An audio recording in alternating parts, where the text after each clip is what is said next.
Assalamualaikum warahmatullahi wabarakatuh. Jumpa lagi dengan Pak Bowo di channel kelas online.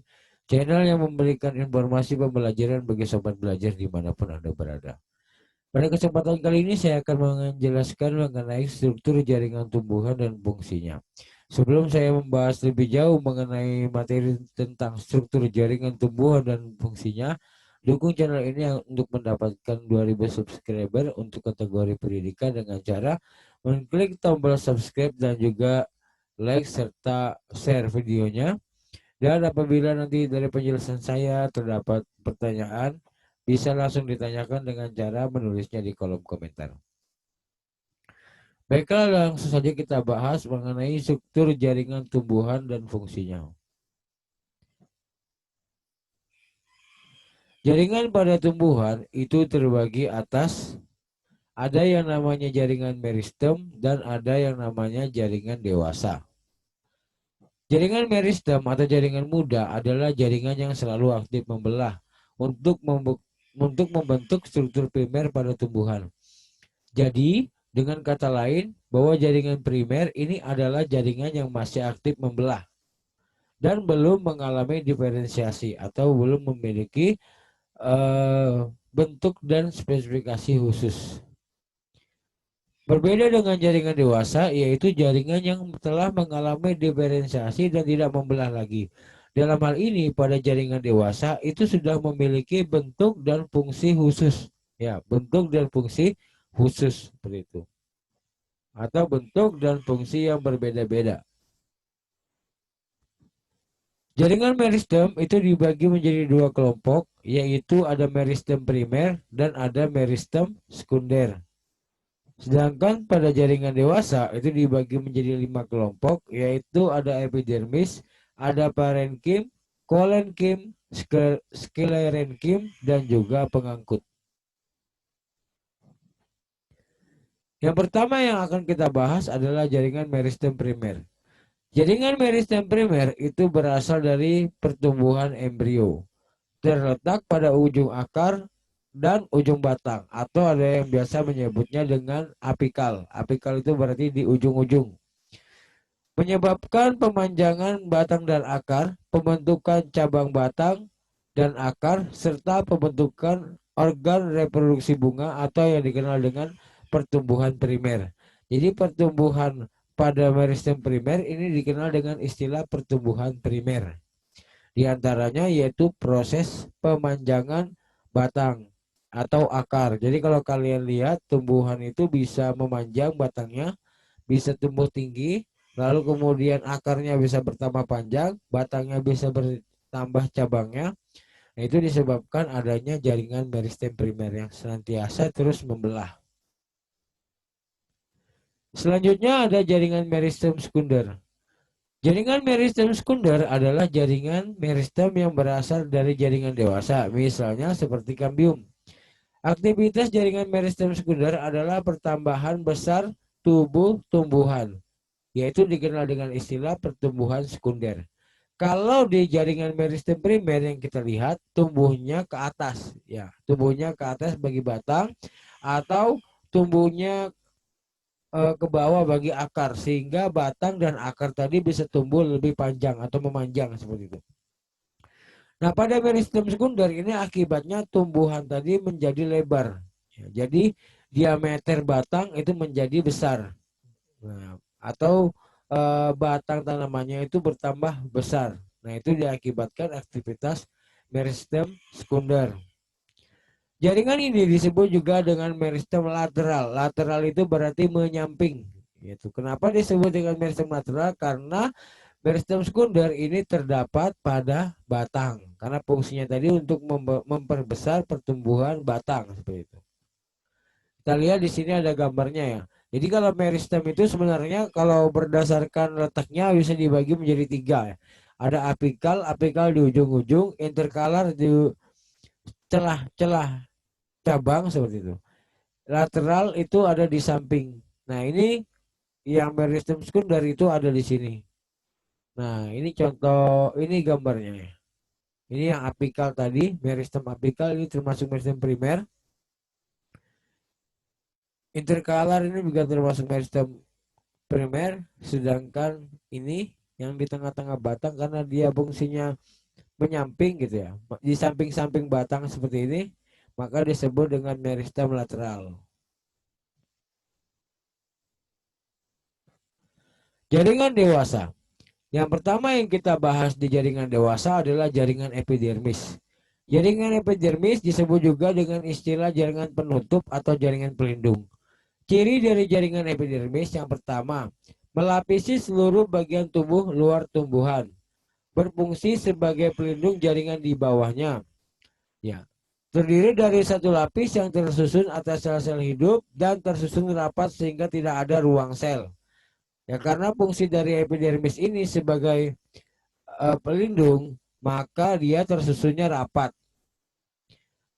Dapat mengalami modifikasi membentuk derivat. Derivat itu turunan. Ya. Jaringan epidermis seperti stomata atau mulut daun yang berfungsi sebagai akses keluar masuk oksigen dan karbon dioksida.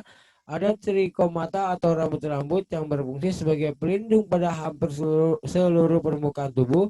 Spina atau duri yang terdapat pada beberapa jenis tumbuhan seperti mawar dan bunga kertas. Filamen sering disebut epidermis ganda yang terdapat pada akar gantung. Sel kipas yaitu terdapat pada bagian permukaan daun beberapa jenis tumbuhan. Fungsinya untuk mengurangi penguapan. Sel kersik menyebabkan permukaan batang tumbuhan menjadi keras, contohnya pada tebu. Kemudian epidermis itu tidak mengandung klorofil kecuali pada sel penjaga stomata. Nah, ini ada gambarnya ya, yang ini ada jaringan epidermis, yang ini sel penjaga tadi saya katakan. Ini epidermis atas. Kutikula ini semacam lapisan untuk mengulangi penguapan pada daun.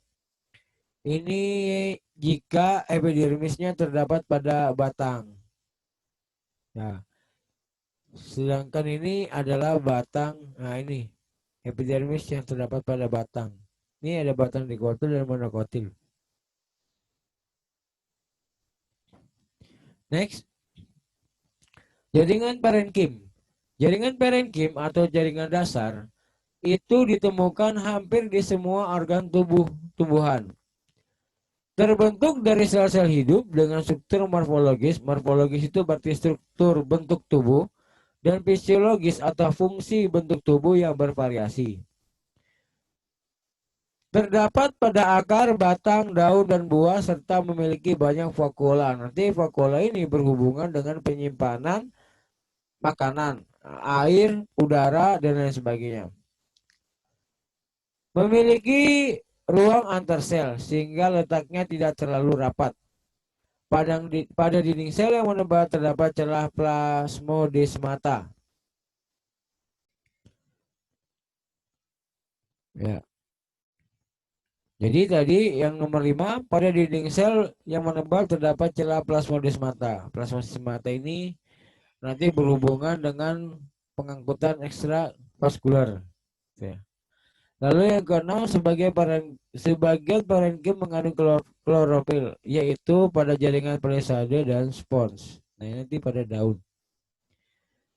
Berdasarkan fungsinya, parenkim dibedakan menjadi yang pertama ada parenkim asimilasi atau klorenkim. Ini mengandung klorofil dan berfungsi untuk fotosintesis. Parenkim penimbun, yaitu fungsinya untuk menyimpan cadangan makanan. Parenkim air yang berfungsi untuk menyimpan air. Parenkim udara untuk menyimpan udara. Parenkim pengangkut terdapat di sekitar siram dan floem untuk mengangkut air, unsur hara, serta zat-zat hasil fotosintesis. Parenkim penutup luka yaitu memiliki kemampuan regenerasi dengan cara berubah menjadi sifat meristematik sehingga dapat membentuk jaringan parenkim yang baru. Ya, sifat meristematik itu artinya sifat yang mampu membelah. Ya, sifat yang mampu membelah. Nah, ini gambarnya. Ini adalah parenkim penimbun ini ya. Kalau kita lihat ini adalah ruang-ruangnya. Ruang-ruangnya ini menyimpan uh, cadangan makanan. Ini pada Oryza sativa atau pada padi. Nah, ini adalah parenkim untuk menyimpan udara. Ini ruang-ruang ini digunakan untuk menyimpan udara.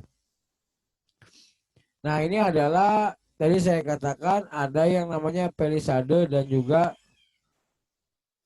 uh, spong mesopil. Nah, ini yang terdapat pada daun. Nah, pelisade atau spon. Nah, ini parenkim pelisade atau spon ini adalah parenkim yang terdapat pada daun atau yang dikenal dengan istilah parenkim asimilasi yang mengandung klorofil tadi. Next, jaringan penyokong. Jaringan penyokong adalah jaringan yang berfungsi menguatkan tubuh tumbuhan. Jaringan penyokong terbagi menjadi dua, yaitu ada kolenkim dan juga sklerenkim. Kolenkim memiliki ciri penebalan pada bagian sudut, sedangkan pada sklerenkim seluruh bagian sel mengalami penebalan. Jadi kalau pada kolenkim hanya bagian sudut-sudutnya saja yang mengalami penebalan, pada sklerenkim terjadi penebalan di seluruh dinding sel. Pada kolenkim tersusun atas sel-sel hidup dan juga menyokong tumbuhan yang masih muda. Sementara pada sklerenkim itu tersusun pada sel-sel mati, menyokong menyokong tumbuhan yang sudah tua. Pada sklerenkim terbagi menjadi dua macam, yaitu ada yang berbentuk serat dan sklereid.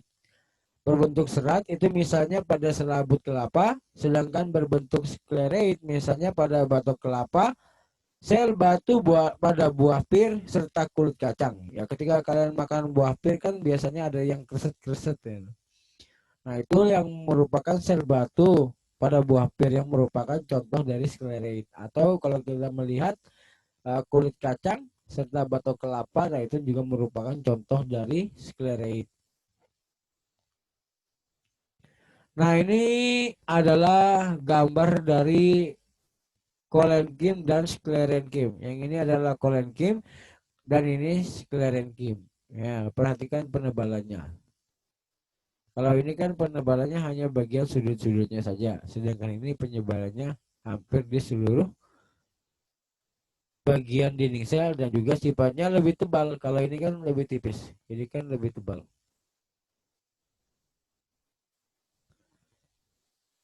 Next, jaringan pengangkut. Jaringan pengangkut adalah jaringan yang bertugas mengangkut zat-zat yang dibutuhkan oleh tumbuhan.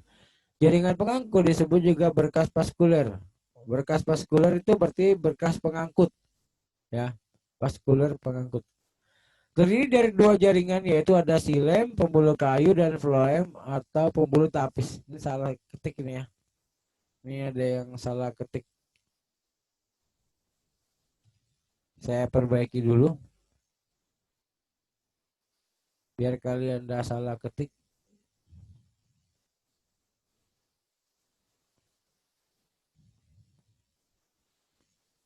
Biar kalian nanti tidak salah nulis. Saya perbaiki dulu. Nah, saya ulangi.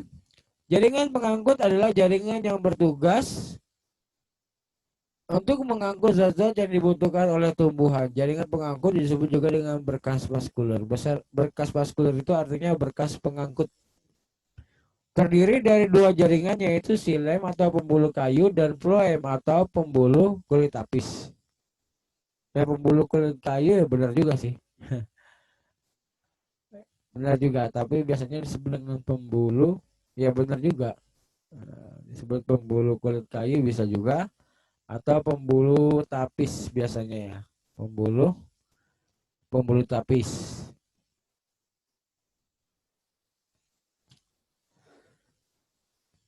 Silem terdapat pada kayu tanaman, berfungsi menyalurkan air dari akar menuju ke bagian atas tanaman. Atas tanaman itu berarti ke daun. Ya, jadi silem ini fungsinya untuk mengangkut air dan juga makanan, ya, garam-garam mineral itu dari akar menuju ke daun. Ya, fungsinya apa? Karena di daun itu adalah atau berfungsi sebagai tempat fotosintesis atau ibaratnya tempat untuk memasak makanan. Jadi ketika makanan dari akar itu dibawa ke daun, di daun itu makanannya diolah. Yang berfungsi untuk membawa dari akar ke daun itu adalah silem. Xilem tersusun atas unsur trakeal, serabut xilem dan juga parenkim kayu. Unsur trakeal terdiri dari trakea atau sel-sel berbentuk tabung dan trakeit, sel-sel panjang dengan lubang pada dinding selnya. Serabut xilem terdiri dari sel panjang dengan ujung meruncing, parenkim kayu yaitu berisi zat seperti cadangan makanan, tanin, dan kristal. Jadi ada parenkim juga di pengangkut, tadi sempat kita singgung kan ada parenkim pengangkut. Nah ini salah satunya yaitu adalah parenkim kayu dan parenkim phloem. Phloem terdapat pada kulit kayu, makanya tadi di awal disebutkan bahwa phloem itu adalah pembuluh kulit kayu. Tapi saya ganti ke pembuluh tapis karena biasanya di buku-buku itu pembuluh tapis itu. Biar kalian lebih mudah memahami dan sesuai dengan materinya. Berfungsi menyalurkan zat makanan ke seluruh bagian tubuh tumbuhan. Kalau tadi xilem itu berfungsi menyalurkan dari akar ke daun, nah phloem ini fungsinya menyalurkan dari daun ke seluruh tubuh. Karena bagian tubuh tumbuhan itu juga membutuhkan makanan, ya. Bagian tubuh tumbuhan itu juga memerlukan makanan. Nah, phloem inilah yang berfungsi untuk menyalurkan zat makanan ke seluruh bagian tubuh tumbuhan.